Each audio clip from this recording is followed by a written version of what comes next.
Mesa Redonda, no Empreenda Cast.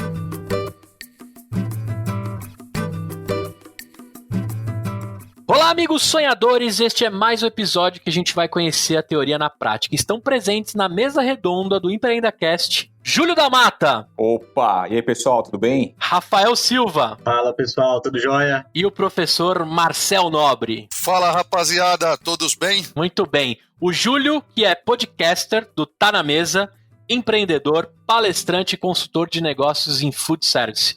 O Rafa, que é de Minas Gerais, mas está lá no Nordeste, é empreendedor, consultor e especialista em delivery. E o Marcel é um brotherzaço meu. Começamos como brothers de LinkedIn e hoje a gente troca tudo que for necessário para crescer junto, um cara de enorme coração. Eu vou rasgar mais elogio porque o Marcel, além de um professor, também é podcaster do Vira na Chave, empreendedor, mega consultor de vendas também e mentor de startups e tem um grande background em empresas de food também. Eu puxei a sardinha e os caras vão ficar enciumados. Bom, é o seguinte, eu convidei esses feras aqui pra gente falar de verdade o que aconteceu em meio à quarentena. Eu não quero usar palavras ruins, eu vou usar quarentena, eu acho que foge um pouco do que a gente tá vivendo, né? Mas a gente vai discutir aqui o que aconteceu, não só na sua cultura de pedir alimentos na sua casa, né? Mas mudou geral, né, para aquele cara que tinha o seu restaurante. Vários empreendedores foram impactados diretamente por conta da pandemia que a gente está vivendo, né? Todos os segmentos do mercado estão tendo seus negócios diretamente impactados com isso que está rolando. Essa atual crise, né, provocada pelo Covid-19, aí o nickname de coronavírus, né, tem puxado tudo isso. Mas existe uma indústria específica que está colhendo ônus e bônus, né, na sua operação nesse período. A de food service, eu como um bom gordinho, adoro esse tema, quero puxar isso aqui. Já quero deixar registrado que alguns caras vangloriam que zeraram o Tinder, né? Eu tenho a grande vanglória de dizer que eu zerei o iFood, pelo menos aqui no meu bairro. Não há um restaurante que eu já não tenha testado e estou de olho em novos entrantes. Então, cada um zerando o seu melhor aplicativo. Eu, lógico, um deles é o iFood. Bom, vamos entender quais são os atuais desafios, né? E para quem trabalha com alimentação, como que pode superar. Tenho certeza que esses caras vão dar uma aula. Eu vou abrir aqui a nossa mesa redonda, que é um oferecimento da IVE, nossa patrocinadora yvybrasil.com. Bom, é legal contar um pouquinho o seguinte, galera. Eu encontrei aí nas minhas pesquisas que não só pequenas empresas, como os principais portais aí têm contado, né, como é que os restaurantes precisam se comportar em meio ao tempo de coronavírus, né? Então a gente encontrou aí 10 cuidados que vai de alimentação até como lidar com seus funcionários. Tem um monte de coisa que a gente pode discutir aqui. Também li notícias ruins, né, com perdas estimadas de até 30% do setor. Queda brutal no faturamento de restaurante, que tem que buscar alternativas à crise. Lógico, aqui eu tô falando do cara que tem mesas no seu estabelecimento e recebiam pessoas, seja à la carte, self-service, né, mas que tinha lá sua portinha aberta e tentando ganhar o pão nosso de cada dia. Também encontrei coisas como estimativa de perda de 3 milhões de vagas de trabalho nessa indústria, e a gente tem vivido aí alguns momentos que teve gente que realmente quebrou, né? Vai ter que começar do zero tudo de novo. Porém, a gente tem um mercado de delivery que acho que está colhendo todo o bônus dessa situação, né? E quem virou rápido, quem pivotou e entrou nesse mundo deve ter aproveitado uma virada e um crescimento aí no forceps, mas acho que também trouxe bastante aprendizado para todo mundo. Júlio, você quer falar alguma coisa que você viu em meio a esses últimos 60 dias de quarentena? O que você viu acontecer? Alguma coisa para ressaltar aí dentro desses números que eu falei? Cara, olá pessoal, tudo bem com vocês? Tudo certo? Bom, prazer estar aqui. Obrigado aí pelo convite mais uma vez. É um prazer estar entre amigos. Então vamos lá. O que eu vi disso, cara? Bom, primeira leitura, Tavão, é o seguinte, cara, que nunca se viu criar tantas oportunidades, não se viu tantas movimentações dentro das operações, principalmente do mundo do food service, como agora, cara, né? Porque todo mundo está criando uma solução, buscando um caminho. Foi um acelerador, cara, um super acelerador. O que eu vi aí, e aí já começando talvez aí pelo mercado internacional, a gente começa a sentir o cheiro de algumas coisas que estão acontecendo na China, né? Que retomou aí após quarentena com uma quebradeira de 28%, né, cara? Então, 28% dos restaurantes da China não retornaram, fecharam suas portas de vez, né? E quem retornou com 32% a menos de faturamento. Esse é o primeiro ponto que eu vi. Olhando para o mercado nacional, quem sempre teve a cultura, Gustavo, de treinar a equipe, quem sempre teve a cultura de desenvolver o seu time, quem sempre teve a cultura de criar processos e melhorar esses processos, conseguiu respirar e está conseguindo continuar respirando. Vou dar um exemplo aqui, o McDonald's, que tem um know-how não só de desenvolver treinamento, mas sim de conseguir colher o resultado, né, a aplicação desses treinamentos. Então, o ganho aqui é um olhar para o desenvolvimento de equipe. Quem conseguiu acelerar isso e olhar para as pessoas, aprendendo a fazer diferença. Agora, quem demorou muito aí para virar a chave vai sofrer bastante. Ô, Rafa, fazendo um gancho contigo, que tá um pouco aí mais para cima do nosso mapa aqui do Brasil, o que você sentiu aí, o que você ressalta dos principais aprendizados aí, que esses 60 dias de quarentena forçada aí trouxe para o setor que você treina e acompanha aí seus clientes? Conta pra gente. Bom, obrigado aí pela oportunidade, Gustavo. Uma honra estar falando para vocês aqui. Eu posso dizer, como especialista no segmento de delivery, que as pessoas vislumbraram como se fosse uma galinha de ovos de ouro, mas a crise, apesar de chamar uma atenção para o mercado de delivery em si, ela aumentou a concorrência absurdamente. A gente tinha um iFood com 120 mil restaurantes e hoje, 60 dias depois, ele está com mais de 152 mil. E o crescimento de vendas não acompanhou. Acabou que a gente está dividindo um mercado. As pessoas que estão conseguindo, de alguma forma, se manter, aquelas que já estavam com aquela mentalidade de trabalhar um low cost, que estava emplacando muito bem aí em São Paulo, e as pessoas começaram a fazer operações mais em conta, com o delivery como foco, fazendo uma entrega rápida, de forma eficiente. O que eu sempre recomendo para os meus alunos, para minhas consultorias, é a gente focar em gestão. Então, acaba que a crise acelerou o processo do cara entender que aquele R$1 de economia faz diferença, que aquele cliente que dá uma oportunidade de consumo faz diferença, e essa atenção das pessoas voltaram para o delivery porque foi o único canal. Mas não que ele esteja sustentando, quem tinha um salão, delivery normalmente, uma empresa que trabalha bem delivery, salão, ele representa 30%. Aí você começa o 30% ser 100% de uma operação que tem 50 pessoas, é desesperador, né? Mas o que é que fica de bom? Os hábitos de consumo que o iFood pagava caro para educar esse cliente, ele agora veio de graça, digamos assim, para o iFood. Ele vai ficar para as pessoas esse novo modelo, esse hábito de consumo, ele vai continuar por muito tempo. O que os restaurantes têm que ter consciência é tentar equilibrar essa balança, fazendo um delivery excelente, para ele conseguir compensar aquela perda que ele vai ter no salão. E muitos clientes que a gente consegue aqui sair de faturamento de 50 mil para 160 mil, explorando um bom produto, uma boa embalagem, uma boa entrega, se o salão voltar só com 50% do movimento, ele fatura o mesmo de antes da crise. Essa mentalidade assim, vamos segurar a peteca, vamos segurar aí uns 3 meses, 6 meses até tudo voltar ao normal, porque o novo normal a gente ainda vai ter que entender, né? Mudou tudo muito rápido. Não focar que o delivery vai resolver o problema, mas daqui para frente ele vai ser fundamental para o food service e para os restaurantes. Muito mais rápido do que a gente esperava. Eu apostaria em 2 anos, 3 anos. Já é para agora. Ele é fundamental para a subsistência do food service no mundo, né? Acho legal até falar, né, antes de jogar a palavra pro professor Marcel, eu acho que o iFood nunca pagou tão barato naquela sigla CAC, né, que a gente fala, custo de aquisição do cliente. Com certeza. Parece que essa pandemia foi feita para os caras pagarem o valor mais barato, porque você teve que pegar o celular na marra para pedir aquele seu delivery. A reboque disso, a Rappi também, vou já dividir aqui com vocês uma experiência minha, que alguns restaurantes que eu gosto muito não tinham o serviço de delivery. E assim que começou a pandemia, continuei os meus hábitos e o bom gosto por alguns restaurantes, e o Rappi me salvou pelo fato do cara entrar em qualquer lugar e comprar o que você está pedindo. Então, o Rappi também, acho que quando começou a bater um monte de motoboy, por exemplo, num food que eu peço aqui bastante, acho que o cara falou, não tem como, ou vai ser esse cara aqui da Rappi, ou vai ser o cara da Uber Eats, ou vai ser o cara com a japona do iFood. Alguma coisa eu vou ter que fazer. Isso nos primeiros dias de pedido pra gente ficar em casa, né? Então, eu acho que todos esses aplicativos aí tiveram uma guinada, se for para tirar alguma coisa boa dessa pandemia, tiveram uma guinada aí, um custo baixo para adquirir seus clientes, porque a gente foi obrigado na marra, também como usuário, a pedir pelos aplicativos e forçar o uso de todos os benefícios que cada um tem. Professor, o que você reparou, não só nos seus hábitos, mas toda a sua experiência dessa cadeia de alimentação, o que você percebeu aí das estruturas que foram balançadas em meio a tudo isso que aconteceu? Pois é, Gustavão, é difícil, né, as pessoas entenderem que nas crises estão grandíssimas oportunidades, porque o pânico e o medo, eles nos travam, né, eles nos bloqueiam, eles saturam a nossa capacidade criativa muitas vezes. Não de todo mundo, porque eu acredito que grandes empresas nascem nessas crises. A primeira coisa, cara, é que a crise ela antecipa muita coisa que demoraria 5, 10 anos para acontecer, mas que já haviam indícios antigamente, né, anteriormente. Por exemplo, o home office se fala há 20 anos, né, e agora todo mundo foi obrigado a ir pro home office, tá todo mundo meio atrapalhado e tudo mais. Idem a alimentação.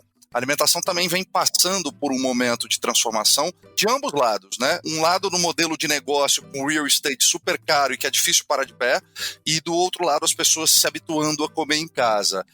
Então a crise ela vai exigir muita criatividade de todo mundo e ela não vai tolerar mais incompetências ou improdutividades, ineficiências dentro de uma operação no food service. Então é como, não lembro se foi o Rafa que falou, foi o Júlio, que falou, cara, cada R$1 importa. Na verdade, cada R$1 sempre importou, né? Eu tiro como exemplo a Ambev, a empresa por qual eu passei por quase 10 anos, que a gente vivia em crise mesmo sendo uma das 5 empresas com maior lucro no Brasil. Por quê? Porque quando viesse uma crise a gente já estava habituado a lidar daquele jeito. Eu acho que tem um ponto importante, Gustavo, o desafio ele é diferente para cada tipo de food service, né? Os food services tem o cara que é fine dining, que são os restaurantes mais chiques, onde começam as tendências gastronômicas, que esse cara, o desafio dele é te entregar a mesma experiência, porque esse cara não vende comida, ele vende experiência alimentar na tua casa. Então esse é o desafio dele, não é botar o delivery, mas a comida vai chegar diferente na tua casa. Que eu acredito também que seja muito parecido com o casual dining ou com fast food, né? O fast food que é McDonald's, Burger King, esse cara também tem, né? Imagina se pedir um McDonald's na sua casa, a batata frita chega gelada, a tua experiência já é muito diferente. Então acho que o grande desafio não é só continuar vendendo, mas como é que eu continuo vendendo, oferecendo uma experiência diferente, principalmente no paladar. E de um outro lado, você tem uma tendência alimentar das pessoas buscando alternativas, como comidas mais saudáveis, comidas mais rápidas. Eu quero pedir chegar rápido na minha casa. E o modelo de negócio restaurante também que está sendo muito questionado de você abrir uma loja enorme para botar 100 mesas dentro do teu restaurante, pagar 30, 40 mil reais de aluguel, que é o valor aqui em São Paulo, numa boa região. Esse modelo está sendo muito questionado e a gente já vê um movimento não só aqui no Brasil como no mundo inteiro de muitos restaurantes fecharem as portas e servirem só o delivery, que é uma operação aparentemente rentável. Eu falo isso muito nas minhas consultorias, que não adianta você faturar 10 milhões e não sobrar nada. Às vezes é melhor você faturar 1 milhão e sobrar 10 mil para você. E, então, esse modelo de negócio também está sendo bastante revisto e eu acho que a crise tende a antecipar todos esses movimentos e a gente está no momento certo para testar tudo isso. Muito bom. Cara, o professor aí falou exatamente o que a gente vive no dia a dia, né? Hoje no restaurante, para você ganhar dinheiro com o restaurante, e não é hoje, tá? Foi o que o professor colocou. A vida toda, você tem que contar migalhas, cara. Você tem que contar migalhas. Se você não conta as migalhas, se as migalhas passam pela sua porta, meu amigo, acabou o seu resultado. E aí a gente tem o cenário do delivery como uma opção, só que as pessoas estão entrando desesperadas, assim, nesse modelo, nesse canal de vendas, sem entender quais são os custos para você operar dentro de um canal delivery, né? E aí você acaba se perdendo com muita facilidade. E eu acho, de verdade, que o grande desafio para todo mundo hoje está em 3 pontos. E um deles, o principal, é entender com profundidade esse novo cliente, esse novo comportamento de consumo. Que a gente até então buscava sempre o cliente como ponto de referência.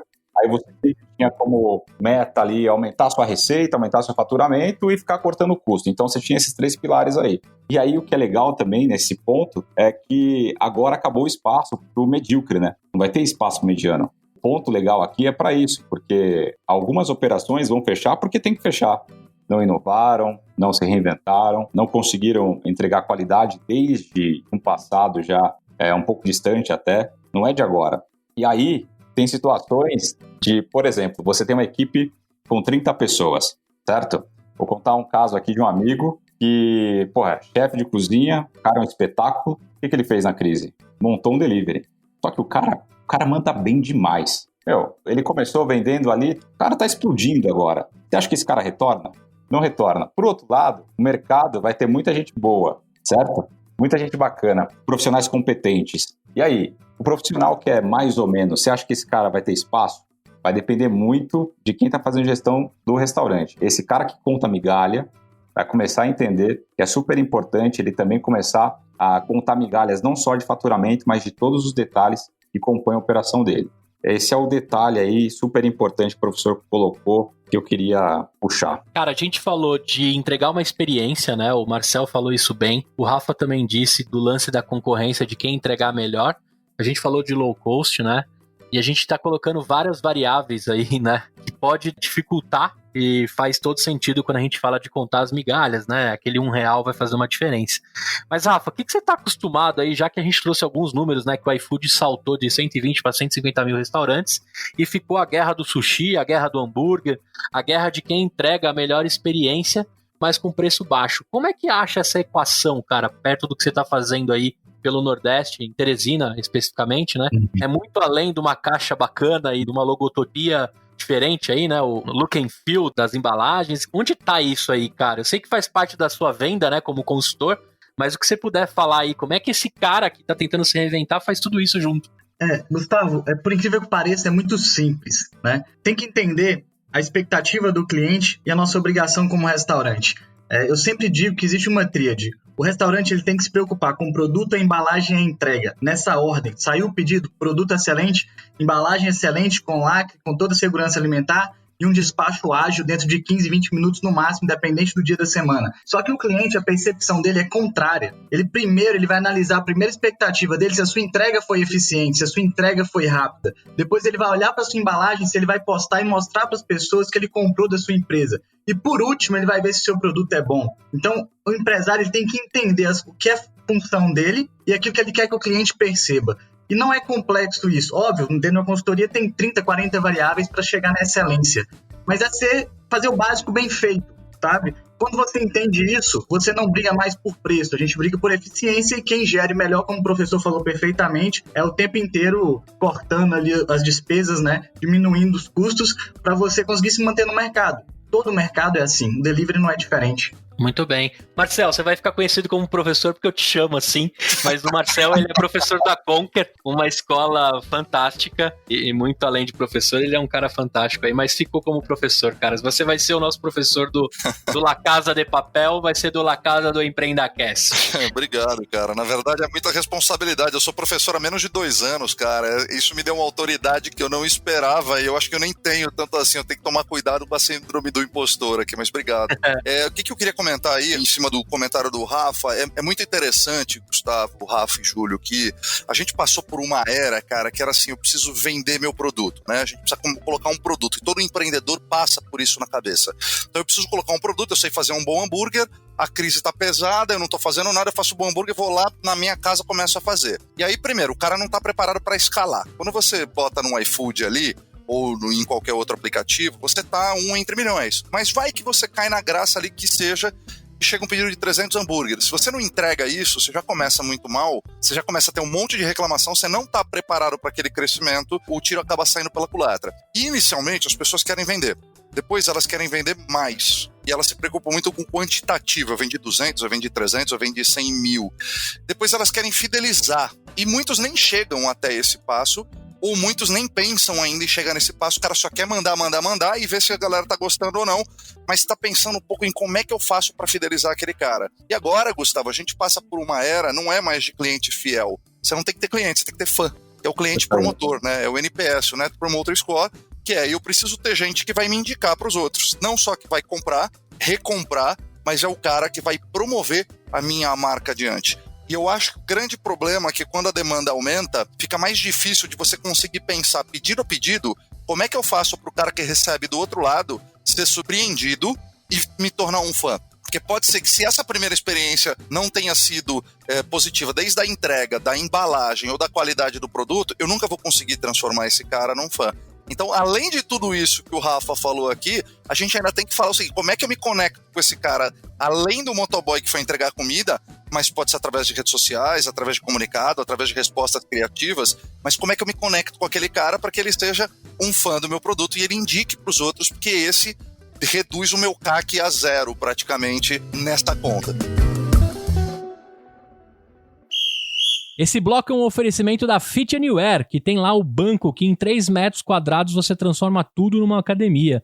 O aplicativo deles também é feito de treinos focado para você usar na academia do seu prédio residencial ou no hotel que você tiver. E durante aí a quarentena, né, no meio da pandemia, eles começaram a fazer videoaulas com treinos para terceira idade, pais e filhos, defesa pessoal, funcional, tem até dança e em primeira mão treinos para deficientes físicos.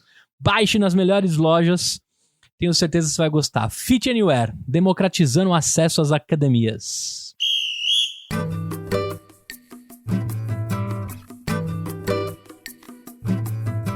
O Zé do Filé, lá da esquina, que tinha suas 30 mesinhas, chama o professor pelo nome, chama o Rafa pelo nome e o Júlio pelo nome. Ele tá acostumado a conhecer todo mundo que senta naquelas mesas e até qual é a mesa de preferência dele. Mas ele foi criado há 20 anos a vender o filé dele desse jeito. A partir do momento que você tira dele isso, como é que esse cara se prepara? Porque eu acho que ninguém estava preparado, né? Desse Zé do Filé e do João da Birosca, ou o que for.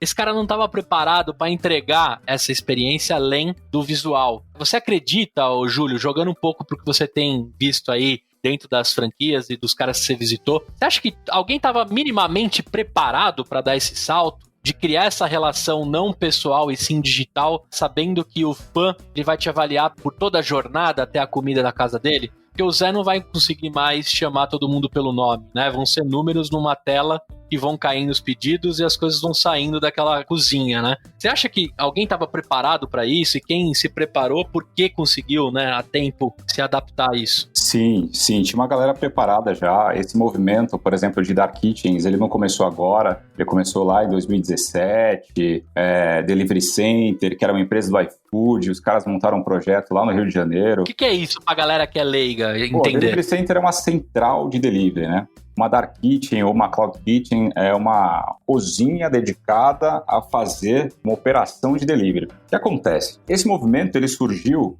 quando o delivery de fato começou a chamar atenção e teve uma participação interessante ali na receita, começou a representar 10, 15, 18% do resultado, então chamou muita atenção. Só que acontece, quando você tem um restaurante, que é o Zé da Esquina que você colocou aí, cara, o motoboy entrar no salão dele, super tranquilo.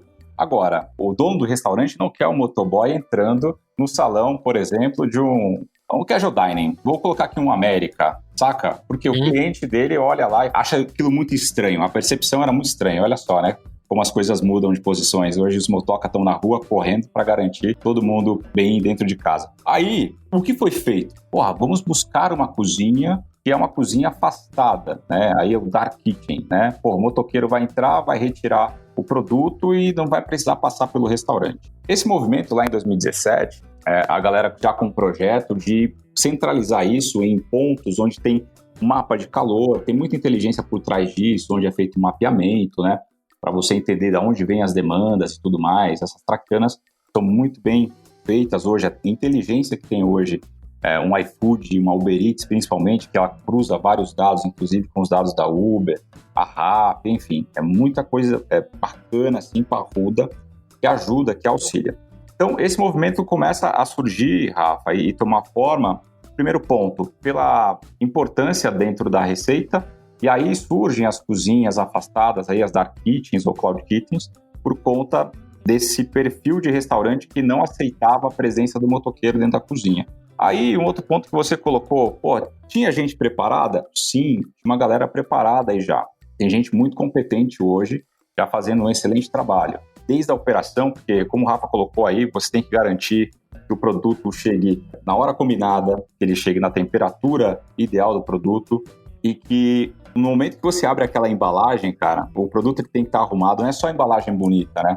Ela não pode vazar, os condimentos ali, eles têm que estar muito bem organizados, a comunicação que você vai fazer ali na entrega desse material tem que ser assertiva, não significa que tem que ser a mais cara do mundo, mas se você garantir o tempo de entrega, se você conseguir garantir a temperatura do produto e conseguir garantir uma experiência salutar hoje no final desse processo, cara, o cliente volta a comprar contigo. Por exemplo, sabe qual é o maior motivador hoje no delivery de compra? O preço. Cara, não. Hoje, no momento que a gente está passando, a Qualibest ela fez uma pesquisa e o maior motivador hoje de compra no delivery o cliente está buscando algum restaurante que está ajudando nessa pandemia de alguma forma. Então, quem está contribuindo com algum tipo de valor, algum tipo de repasse, está destinando essas pessoas carentes, pessoas afetadas pelo coronavírus, elas estão buscando isso. Ô Rafa, na verdade o ponto que o Júlio colocou para mim ajudou bastante para entender quem era do métier, mas eu senti falta do Zé do Filé que não tinha informação nenhuma e teve que se virar. Você teve algum caso aí, você pega esses casos para entender como é que esse cara se virou né? Mesmo não conhecendo esses caminhos, e foi ótima a explicação do Júlio, até pra gente conhecer as alternativas. Mas eu queria saber se do Zé do Filé, que sabe que quando terminar tudo isso não vai ter o mesmo número de clientes, se esse cara tem ciência que é um caminho sem volta também. Então, como ele se virou, como ele vai se virar daqui pra frente? Você tem alguma experiência pra dividir com a gente? Tem sim, e é bem complexo pra esse cara, sabe? Porque ele vem com uma grande resistência ainda nos casos que eu venho. Eu tô no Nordeste, então, assim, a gente aqui é muito tradicionalista. Esse Zé existe muito, existem vários restaurantes de 30, 40 anos. E o cara ficou protelando isso. Acontece de me procurar, eu sou muito sincero, eu falo, olha, como tá a sua rede social? Ah, não, nem tenho rede social. Eu falei, poxa, pois é um desafio pra gente. Eu posso até colocar aqui, não é o iFood que vende, é a sua marca que vende. A gente vai ter que se comunicar com o seu cliente para ele saber que a experiência que você tinha no salão, a gente vai levar para ele agora. Vai ser uma rede social forte, isso vai ser muito difícil. Então eu sempre falo com ele, não espere que eu vou fazer para você esse trabalho e vai ser uma corrida de 100 metros. Você está começando uma maratona e nesse começo a gente demora 5, 6 horas para correr 42 quilômetros, mas dentro de 3, 6 meses a um ano, a gente vai estar correndo uma maratona em 2 quilômetros. E assim, às vezes pro cara aquilo é impactante, porque ele imagina que se todo mundo correu para esse lado agora é porque tá bom. E na verdade os desafios são grandes, quando todo mundo tá olhando para o mesmo lado, a margem encurta muito, e a divisão de atenção é muito grande. Então, se você não tem uma rede social, e normalmente ele não precisava de uma rede social, porque o cara que vai lá, ele sabe que é o João, que trabalha na Secretaria de Fazenda e toma um original, sabe? É desafiador. Eu sempre falo com ele, olha, eu não crio alta expectativa. Demora, não é simples, a gente faz. Mas eu gosto de ser bem transparente. E eles, às vezes, ficam assim, meio... Poxa, pois agora ficou complicado. Mas é o que eu falo. Ou você faz agora, começa agora, porque isso pode acontecer de novo e os hábitos de consumo já foram reformulados com isso. Você vai ter que se preparar para você dar continuidade nos próximos 30 anos da sua empresa e o delivery não pode ficar de fora. É isso que eu falo com o cara. E a gente normalmente consegue conscientizar ele de que tem que começar. Na linha do que o Júlio falou das dark, né, e essa expressão até conheci aqui, é Cloud Kitchen que você falou, né, o Júlio? É uma expressão mais bonita, cara, porque Dark Kitchen, cozinha escura e tal, é mais fácil você falar cozinha na nuvem, faz muito mais sentido, né? Tá, nessa linha, assim, esse cara de 40 anos que se viu aí com necessidade de virar, ele consegue correr por uma solução na linha do que o Júlio falou, ou ele tem que fazer tudo na mão ali e mudar o jeito do salão dele, né? Que o aluguel vai continuar chegando da mesma forma, né? Acho que a conta já não fecha na hora que ele entende que o aluguel é o mesmo e o espaço ocioso fica absurdo, né? Em meio à pandemia. No Nordeste, por exemplo, ele tem essa expansão, esses grandes centros de distribuição. Eu tô perguntando como um cara curioso dentro do mercado, né? Ele consegue correr para isso? Gustavo, a gente no food service, a gente sempre tem janelas de consumo muito baixas, né? A gente sempre tem aqueles picos. A gente tem os dias que a gente ganha dinheiro e tem os outros dias que a gente fica contando na ponta dos dedos ali. Então, assim, se consegue, otimizando uma cozinha, eu falo disso, pode ser uma dark kitchen ou pode adaptar uma cozinha de um salão para o delivery trabalhar junto. Dá para adaptar as duas operações, porque o delivery, quem trabalha bem um delivery, ele vai representar 20%, 30% do faturamento total do restaurante. Eu digo que o delivery ajuda muito a chegar no ponto de equilíbrio, porque você tem uma margem menor nele. Então, dá para adaptar, né? Porque existe essa ociosidade, existe a estratégia. Olha, no delivery eu só vou vender 4 pratos, no salão eu vendo 16. Por quê? No delivery não é a minha prioridade, mas eu também não vou deixar de atender, né? Então, você tem que criar uns novos processos e adaptar dentro daquela cozinha. Se o cara bomba, aí sim, aí você fala, vamos para um ponto ali que o aluguel é só R$1.000, ninguém precisa saber onde é, você vai ter lá 4 funcionários e a gente vai despachar seus pedidos. Mas isso é um outro passo. Para esse cara, o importante é ele ver a possibilidade de trabalhar por esse canal de vendas agora. Entendi. A gente tem mais de 1 milhão de pontos de venda, estima-se, né? Porque você tem muita coisa que é pessoa física, né? Que não é registrado, enfim. A gente tem cerca de 1 milhão de pontos de venda no Brasil de food service. Se você separar isso nas tipologias de food service, você vai ver que a grande maioria são informais. Né? É o Zé da Esquina, por exemplo. Esse cara, possivelmente, ele não conhece o Cloud Kitchen, talvez ele não saiba, né? Se você falar Cloud Kitchen pra ele, vai falar saúde, achando que você espiou, porque é um conceito muito novo, e isso que a gente está discutindo aqui é muito, sei lá, talvez para 10, 15% da quantidade de pontos de venda, que tem uma representatividade grande, principalmente se você for pro fast food. Quando a gente fala do cara menor, que tem um restaurantismo por quilo ali no centro da cidade, numa periferia, esse cara, ele não tem acesso a esse nível de conhecimento. E aí que eu falo que nas crises tem uma janela de oportunidade gigante. Eu escrevi recentemente um artigo pro LinkedIn falando o que vem depois da transformação digital. que é um negócio chamado transformação empática. As empresas vão ter que ser mais empáticas com os seus clientes se elas quiserem crescer. Eu vou te dar um exemplo. Esse Zé da esquina que não tem acesso a um Cloud Kit ou que não tem acesso a um podcast desse que a gente está fazendo, esse cara ele tem acesso ou ao Sebrae ou à indústria que fornece para ele. O Sebrae não dá conta de duas formas, tanto da quantidade de pontos de venda até desse nível de especialização que não é tão técnica e que é mais de negócio, de business, pensando no lado inovador do negócio. Mas a indústria, por exemplo, cara, tem uma oportunidade gigante de se conectar de forma profunda com esses caras. E agora é a hora de você fazer isso. Por quê? Porque quando as pessoas mais precisam, quando alguém estende a mão, você cria um vínculo muito profundo. Então eu acho que a gente vai passar por uma transformação empática onde as pessoas vão te perguntar se está tudo bem e se preocupar com a resposta. Então agora, a própria indústria que vai lá visitar o seu Zé para vender caixa de cerveja, para vender frango, para vender bife, para vender Coca-Cola, para vender água, poderia auxiliá-lo nessa transição. Esses caras chegam, a Ambev hoje, a Coca-Cola, esses caras grandes, chegam nesses 1 milhão de pontos de venda que tem no Brasil inteiro. E quando eles não chegam, quem chega também é o atacado. Então tem uma janela de oportunidade de você se aproximar e criar um vínculo profundo com o teu cliente através de estender a mão e ajudar esse cara nessa transição. Porque o mundo não vai ser delivery pós-corona, mas ele vai ser muito maior do que é hoje. Porque as pessoas vão também se perguntar se elas querem sair de casa, porque deu uma preguiça por causa de segurança. Ah, mas hoje tá frio. Então as pessoas vão se acostumar, mas talvez também não seja no formato que é hoje. E acho que o Zé da esquina tem que ter acesso a esse conhecimento que talvez só o Sebrae não chega e que abre uma janela de oportunidade para a indústria poder oferecer mais do que produto, mas oferecer conteúdo e oferecer um auxílio para esse cara. E não é um auxílio financeiro, ou dar um desconto como todo mundo está fazendo, ou dar um prazo. Mas é dar uma informação que pode mudar a vida daquele cara. E aí isso não tem preço. Aí a discussão sai de preço, você aumenta a percepção de valor. Eu passo a não ser um vendedor de frango ou um vendedor de cerveja, mas eu passo a ser um consultor de negócio para aquele cara que também vende cerveja ou frango. Aí a brincadeira muda de patamar e o preço sai da jogada e passa a ser relacionamento à discussão. Excelente. A estrutura do delivery vai mudar o Zé da esquina, né?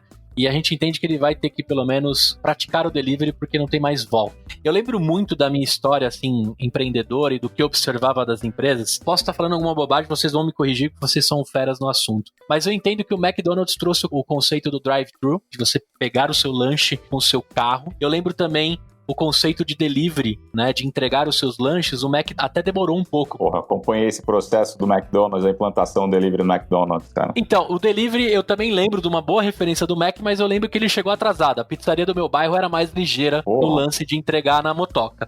Mas o drive-thru eu lembro que ele era pioneiro. Assim como o Habib está muito forte na minha cabeça do lance da entrega rápida com preço bom. Tinha aquela promoção dos 28 minutos que se não chegasse na sua casa, você não pagava as suas esfirras. Qual que é o paralelo que eu quero fazer, né? Já existe isso há muitos anos, né? A gente teve uma mudança de comportamento, os aplicativos mudou a cultura dessas pessoas. Mas a gente já entende que existia o delivery, existia aquela menina que trabalha no drive-thru e também atende o balcão, e já existia o cara da pizzaria que sabia da agilidade que ele precisava para despachar as pizzas, né? Então a gente já sabia que tinha essa convivência. Muitas empresas e pequenas e até esses informais já vivia dessas situações de dar os seus jeitos, né? Agora com essa força que a pandemia trouxe, né, e não tem mais como voltar atrás, quem estava para trás disso vai ter que se adaptar, né? Eu dei uma volta, mas eu queria muito aproveitar o seguinte: como é que fica o garçom, o atendente? Você acha que esses caras começam a ir pra rua também atender? O garçom vai ter que aprender não só gerir ali também, mas também rodar os pedidos. Como que você acha que ficam as pessoas do Zé do Filé, que talvez reduziu o seu quadro, porque também está dividindo com o delivery, mas vão ter que criar situações para continuar entregando e satisfazendo todo mundo em meio a tudo isso? Gustavo, eu acho que assim, todo mundo vai ter que mudar, né, cara? Assim, ao longo do tempo a gente vai mudando, a gente às vezes não percebe. Por exemplo, você pegava um táxi há 10 anos atrás, você tinha que ir no meio da rua, colocar a mão, demorava 40 minutos, 45 minutos, era um serviço super caro. Hoje você abre o seu aplicativo, você vai pedir Uber, se demorou 5 minutos, você já fecha, abre o 99, porque o 99 vai demorar 3 minutos. Aí você pega, anda 20 quilômetros, toma uma bala, toma uma água, no ar-condicionado paga R$6,90 e acha caro. Então isso mudou em muito pouco tempo. E essa velocidade está acontecendo muito rápida. E o que vem uma crise dessa é antecipar e encurtar esse período. Para mim, hoje, a longo prazo é o que eu vou fazer até o final da semana. Médio prazo é o que eu vou fazer amanhã e curto prazo é o que eu vou almoçar hoje.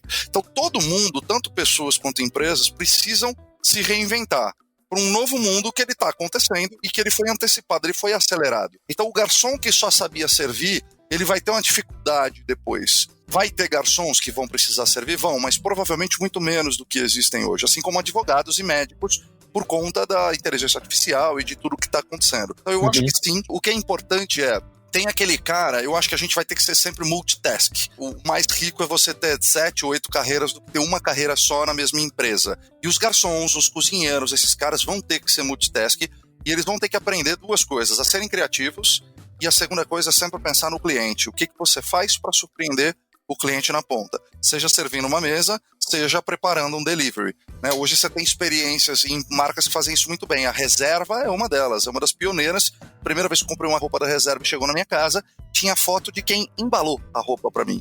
Cara, essa personificação do trabalho e da valorização de quem embalou, não só do dono da empresa, me aproximou muito da empresa de uma forma automática. E provavelmente isso pode ter sido uma indicação de algum funcionário lá dentro que falou, por que a gente não coloca isso? Então eu acho que sim, Gustavo, eu acho que todas as profissões, todas elas, inclusive de professor, inclusive de consultor, vão passar por transformações. Concordo 100% aí com o professor, porque isso está acontecendo e já começou a acontecer comigo já, cara.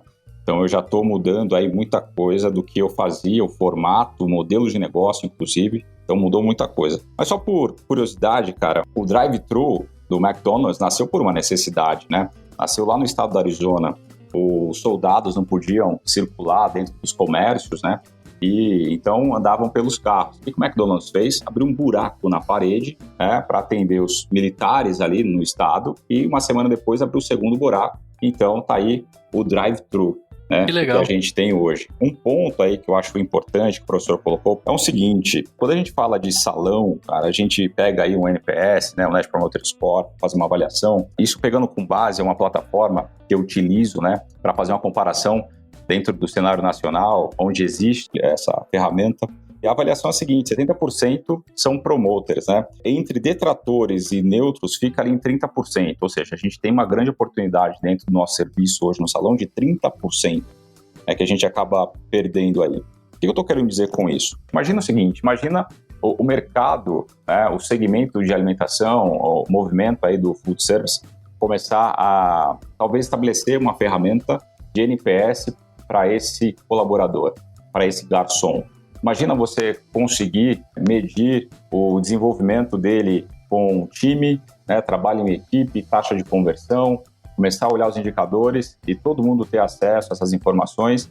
E a partir de agora a gente está vivendo um novo mundo de meritocracia. Para mim, o que eu vejo de grande mudança com essa pandemia, tudo que a gente está passando, é que as pessoas passam a olhar agora os detalhes, que antes não olhavam. Tinha cliente demais, sobrava, estou com fila de espera, eu estou com desperdício, mas tudo bem, porra, meu CMV tá alto, mas cara, eu vendi pra caramba, então não vou cuidar desses detalhes. A partir de agora, cada migalha conta. Então, o detalhe hoje, para todos esses pontos, vão ser com lupa de um grau muito puxado. Olha só, sonhador, quero te fazer um convite. O nosso grupo no Telegram tá bombando. Já somos quase 1.000 empreendedores. Quero te fazer um convite. O link tá aqui no feed ou no link do blog. Você pode acessar também pedindo pra gente via direct do Instagram.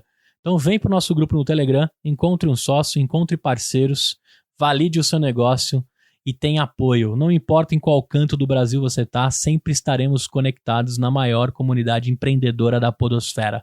Chega aí, sonhador, tô te esperando.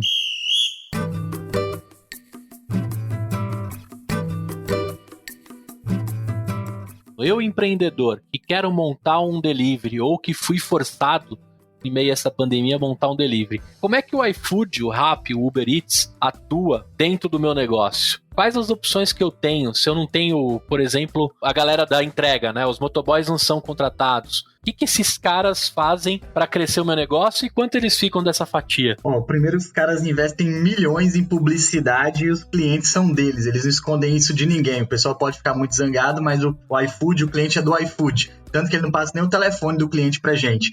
tem que ligar para um 0800 para falar com o cliente. Né? O que acontece? Ele procura o nosso restaurante, a gente tem duas opções. Como marketplace, quando a gente hospeda o nosso cardápio, a gente cuida da entrega. Ou seja, eu tenho uma equipe de motoboys e eu vou me responsabilizar. O iFood só vai fazer a venda para mim. O iFood é um canal de venda. Saiu a entrega, eu entrego. Ele cobra 12% do valor do pedido. Se o cliente cadastrar o cartão dele lá e pagar online, ele cobra mais 3,5%. Esse é o padrão dos restaurantes. Tem restaurante que paga menos, grandes redes, enfim, mas o padrão é esse. Agora, se eu não tenho motoboy, eu não sei fazer delivery, o iFood vem com uma proposta, isso vale para Rappi, para Uber também, bom, não preocupa com nada, você só faz o pedido, eu faço a entrega, eu trago o cliente para você. Eles cobram em média 27% do valor do pedido, que é o que a gente chama de full service, quando o iFood faz a venda e entrega. O seu restaurante só faz o pedido.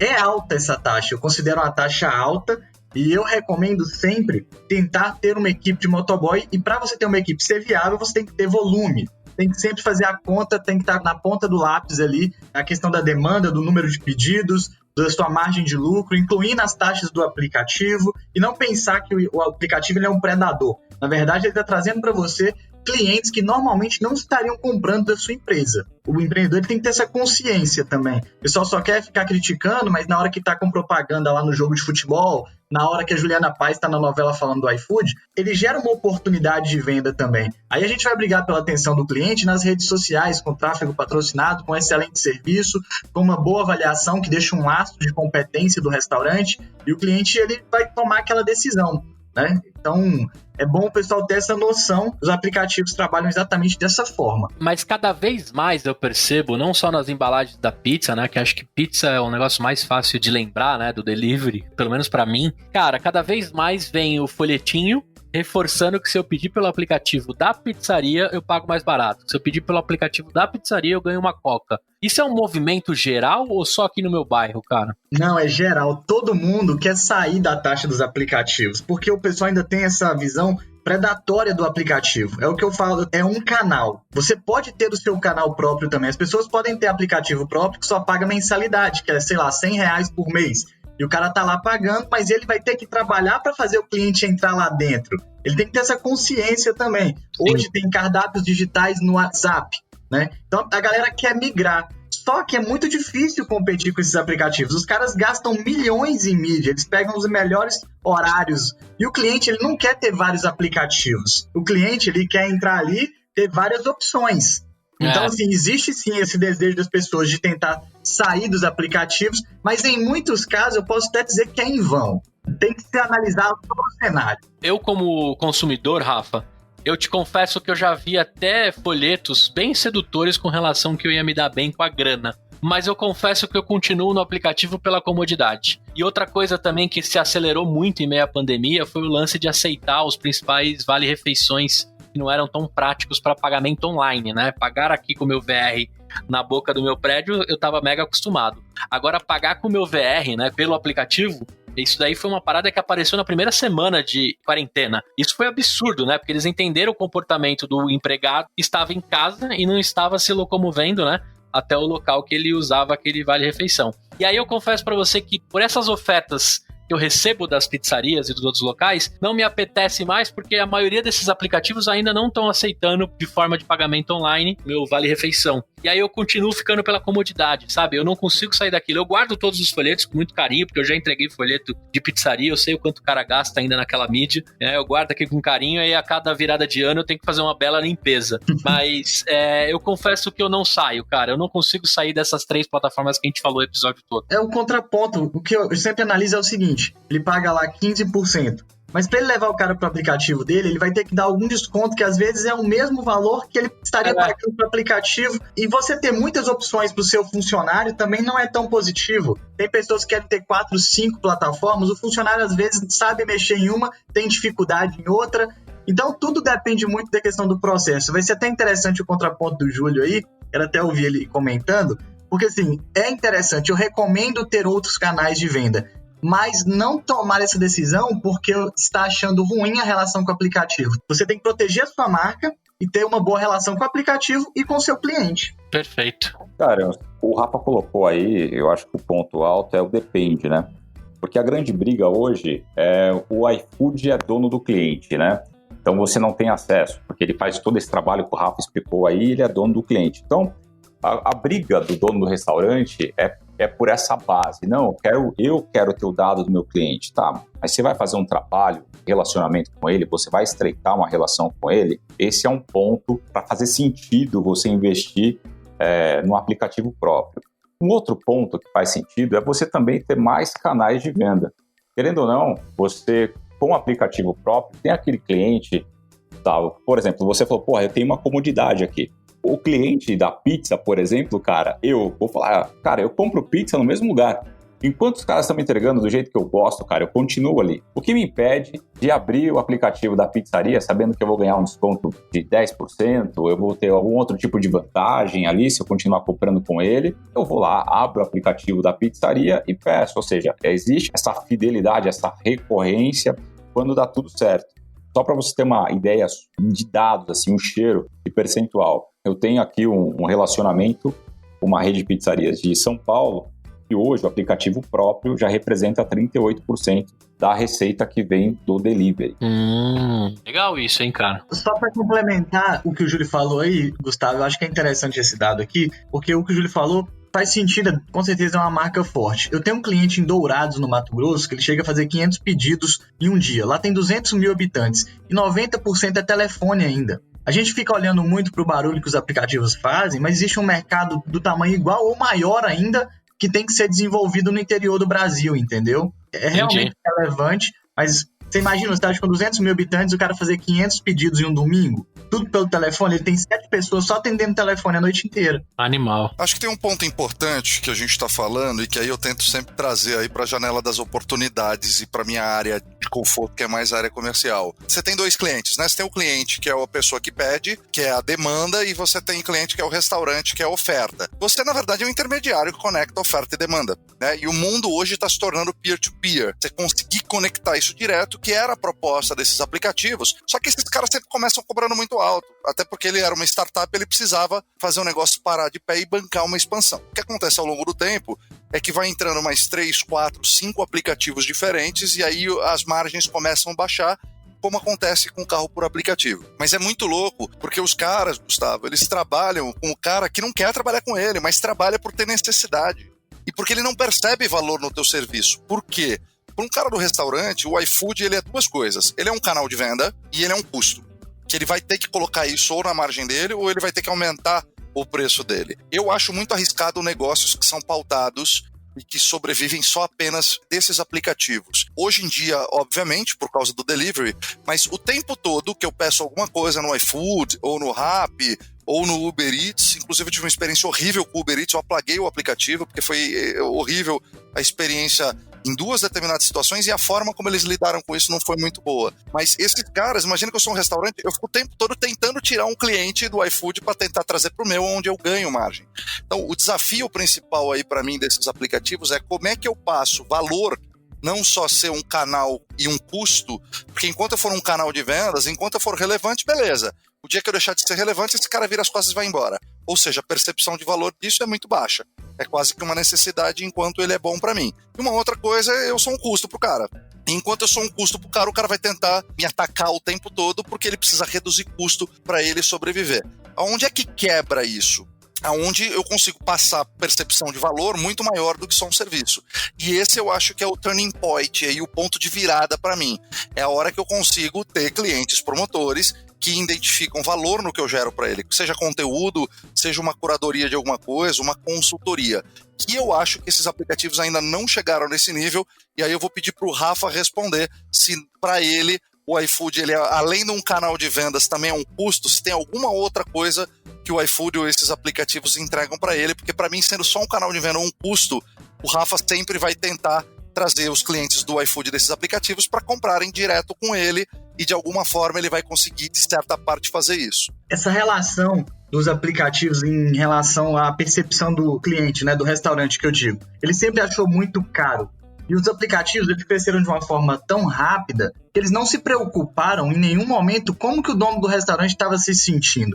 Eles sempre vieram com a gente com uma abordagem de que eu vou aumentar as suas vendas, se você quer vender mais, como se todo mundo quisesse vender mais. nem todo mundo precisa vender mais, mas precisa vender melhor, precisa cuidar mais da retaguarda para ter uma margem de lucro melhor. Foi por causa desse erro do crescimento vertiginoso do iFood, a incompetência em dar um suporte para o restaurante, que eu comecei a dar consultoria e ver que aquelas falhas ali eu poderia ajudar o cara a passar por elas e ele desenvolver dentro da plataforma, ter um bom restaurante dentro do iFood, ou dentro da Rappi, ou dentro da Uber, ou no aplicativo próprio. Quando esses aplicativos cresceram e eles começaram, e acontece muito isso, tá? Eu não ganho nada de aplicativo nenhum, quem me paga é o meu cliente, é o restaurante. Eles começaram a não se preocupar com o que o restaurante estava pensando. Surgiu aí uma grande oportunidade que foi quando eu entrei. E eu lembro que em 2017 eu fui para um evento do iFood em Fortaleza e eu falei com o pessoal a seguinte frase. Estava com o executivo lá e falei, olha, eu estou com uma dificuldade na consultoria de um cliente, eu acho que o iFood deveria desenvolver o iFood Academy, com os cursos digitais igual a Hotmart tem para capacitar o restaurante, porque está mudando a plataforma toda semana e a gente não sabe o que está acontecendo. Eu estou perdendo o cliente. O iFood nunca fez isso. Veio fazer agora, na crise, um curso lá, né, da Conquer, que acho que agora te conheci, né? Parece que você deve saber que eles se preocuparam com a questão do Covid. Mas em 2017, o Rafael, que não era nada, um Zezinho, ninguém me conhecia no Brasil, eu falei, tá errado o que vocês estão fazendo. Nunca me ouviram. Então, o que eu fiz? Não, pô, já que eles não vão atender, eu vou atender aqui.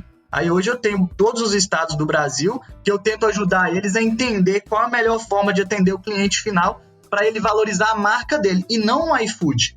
Quem trabalha com delivery tem que entender que o ônus e o bônus é sempre dele. O cliente, se chegou rápido o pedido, ele avalia o restaurante. Quem que a nota fica 4 lá no portal do restaurante? É do iFood? Não, é do restaurante. Se eu tenho uma boa experiência no delivery, quando eu ver na rua, eu vou consumir lá dentro dessa loja também. Então, o dono de restaurante tem que sempre priorizar, cuidar da marca. Se ela está no iFood, na Rappi, na Uber Eats, no WhatsApp, aonde for. Eu sempre falo, vamos brigar. Os caras estão brigando. O iFood briga pelo cliente dele. Ele não quer passar o contato? Pois eu vou brigar pelos meus aqui também. Eu vou brigar pela minha família, pelo meu restaurante. Eu sempre falo isso com o pessoal. Eu acho que existe uma oportunidade, vai continuar, e o mercado ainda vai crescer muito. E Rafa, tem uma coisa, quando as pessoas reclamam de preço é porque elas não perceberam valor o suficiente naquilo. Vou te dar um exemplo, se o iFood cobrasse 3% ao invés de 12%, ao invés de 27%, talvez eu percebesse mais valor no que ele me entrega. Ou se ele me cobrasse 12%, mas ele tivesse o iFood Academy, que eu, Zezinho da esquina, vou lá e aprendo a pivotar o meu negócio para um delivery, onde ele me dá o passo a passo, onde ele me conecta com fornecedores, onde ele me coloca numa comunidade com pessoas que têm a mesma dificuldade que eu para que a gente possa evoluir junto, talvez eu ache o 12 barato. Então, para mim, esse é o principal ponto e que acontece em todos os mercados, em todos os lugares. A nossa cabeça fica sempre numa briga entre o que eu coloco de objeção versus o que eu percebo de valor. Quanto mais objeção eu coloco, menor é a minha percepção de valor. Quanto mais valor eu percebo, menos objeção eu coloco. E eu acho que é isso que está acontecendo hoje no mercado de delivery. Preço é o que você paga, valor que você recebe, né? E essa distância aí do iFood, ela é absurda. Dos aplicativos em si,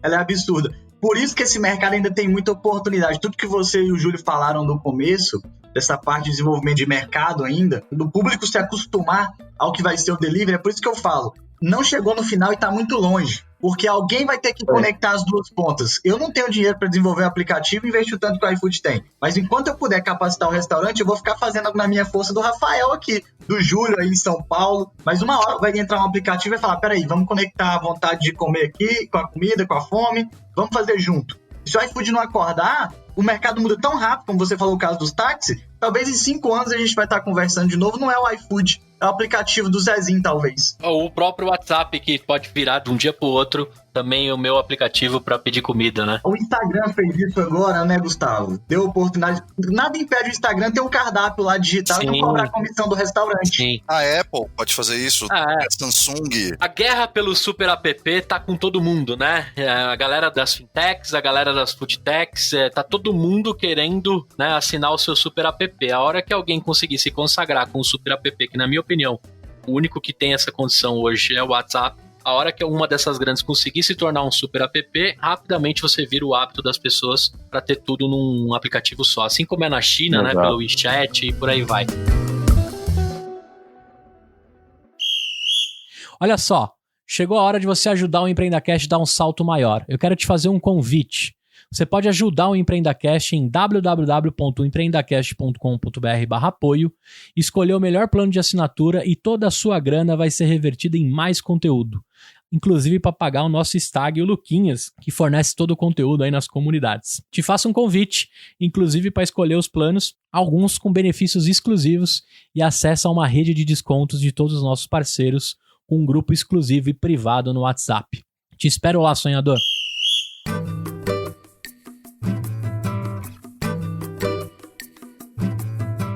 Eu queria agora, já com um clima de encerramento, o Júlio, que é meu brotherzaço, o cara que tem voz de radialista, que você conte, Júlio, o que você vê do futuro para esse mercado pós-pandemia, como a galera te encontra e quais são os serviços que você pode ajudar o povo que está ouvindo esse episódio. Cara, eu acredito muito no empreendedor, né? Eu vejo um cenário de muito aprendizado. O professor colocou em um momento aqui uma situação que a gente não está conseguindo planejar o futuro. A gente está vivendo o dia a dia e essa é a grande verdade. Então eu espero que o empreendedor, esse cara que já sentia dor antes e que hoje sofre muito mais, não desista, faça de tudo para continuar respirando.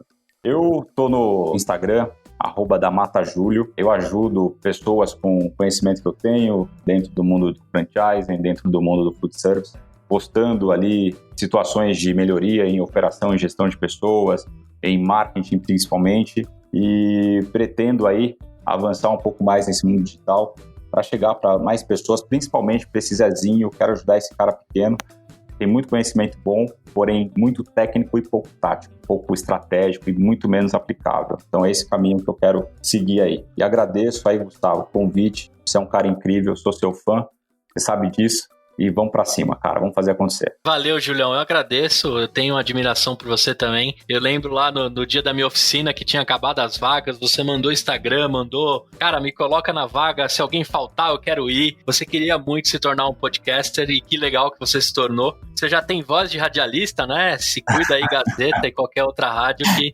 tá chegando um cara forte aí.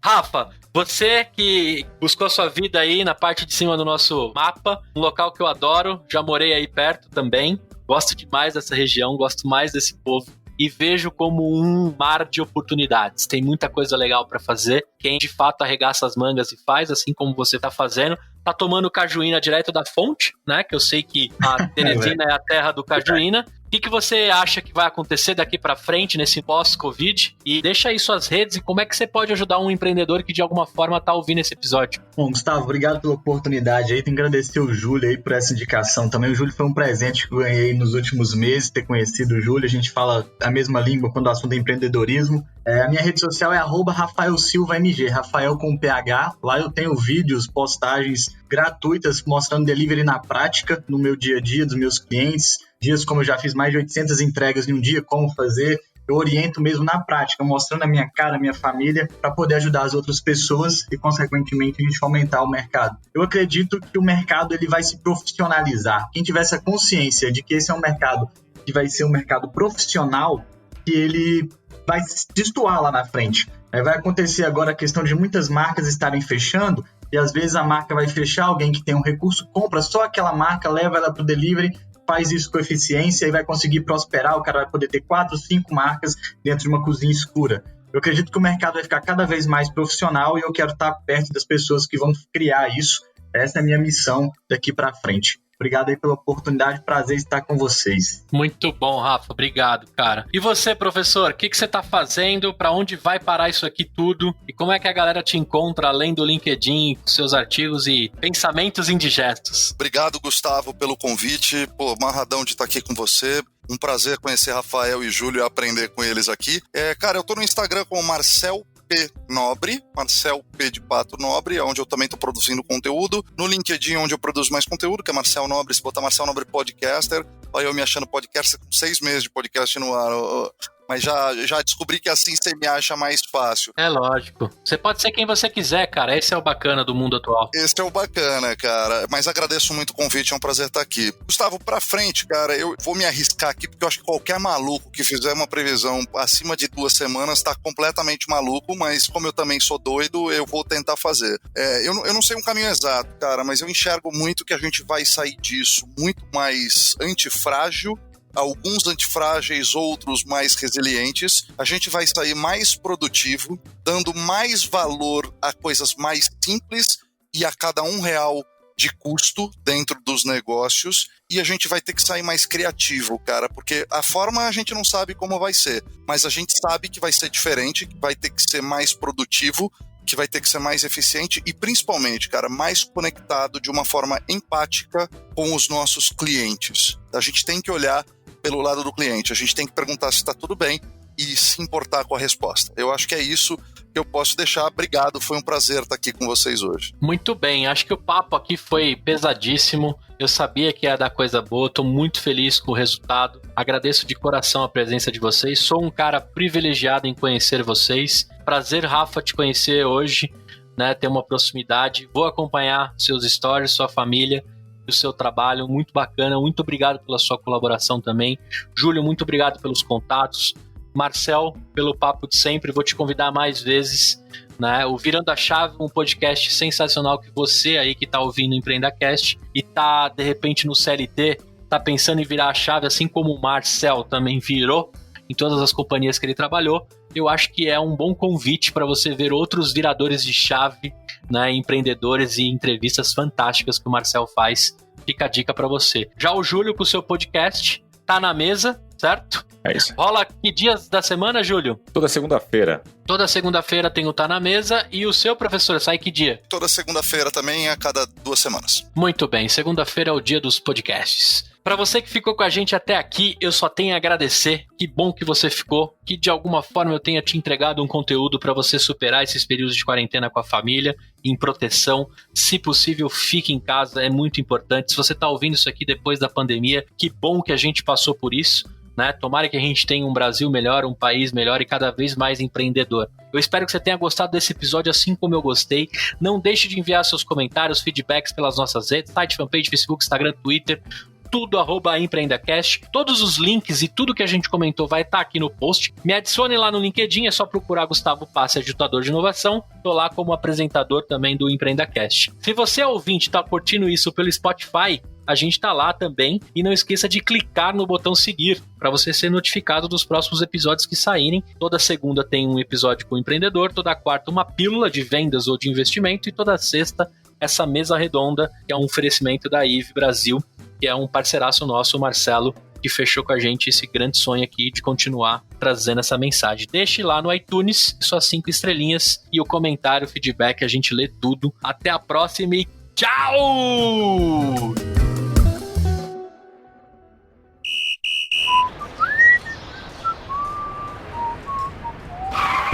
Crash Produtora.